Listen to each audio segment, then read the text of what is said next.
नमस्कार दोस्तों, मैं colonel Ajay, CEO Ajay Astro Money Group First Global Astro Finance digital channel से आपसे मुखातिब होता हूं। आज 26 मार्च सन 2022।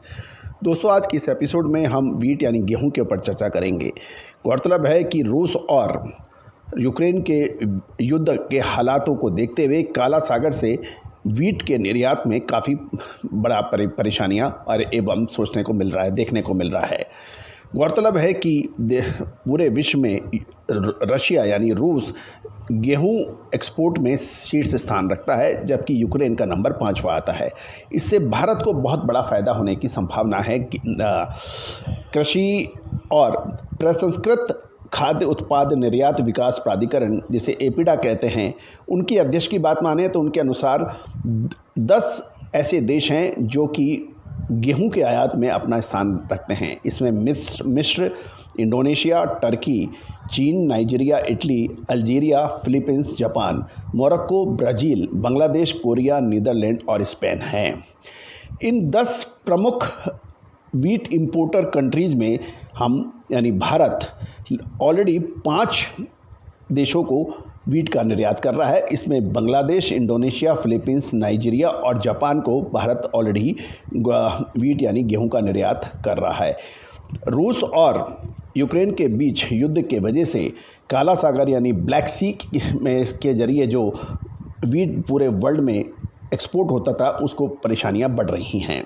यदि एपीडा की बात माने तो भारत प्रमुख आयात करने वाले देशों से अपने निर्यात की आधार बढ़ाने की पूरी कोशिश कर रहा है और 24 फरवरी को यूक्रेन में रूसी सैनिकों के प्रवेश के बाद से कम 10 लाख टन गेहूं के निर्यात के भारत से सौदे हुए हैं।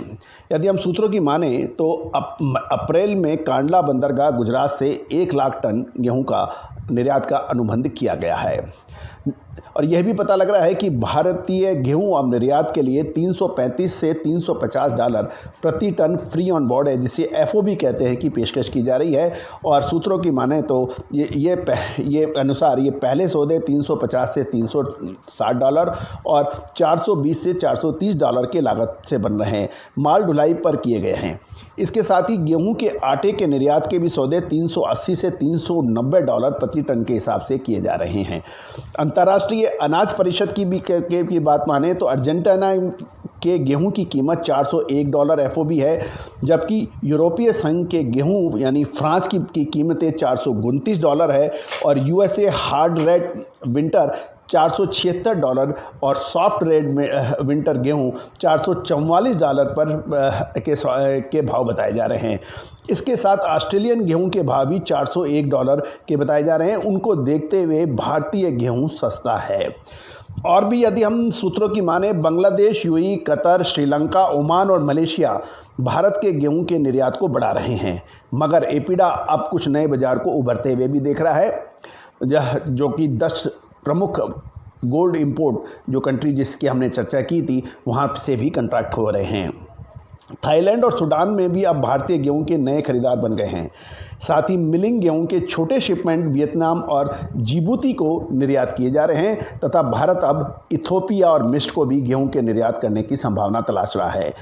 चालू वित्त वर्ष में अप्रैल से जनवरी की अवधि में गेहूं का निर्यात बढ़कर 60.2 लाख टन का हो गया है, जिसका कुल मूल्य $1.7 अरब था, जबकि पिछले साल ये 13.78 लाख टन था, जिसका मूल्य $35.8 करोड़ ही था, जो बढ़कर 60.2 लाख टन हो गया है और $1.7 अरब का बढ़ गया है। तो ब्लैक सी यानी यूक्रेन और रशिया के आपसी लड़ाई का फ़ायदा भारत को वीट निर्यात में मिल रहा है।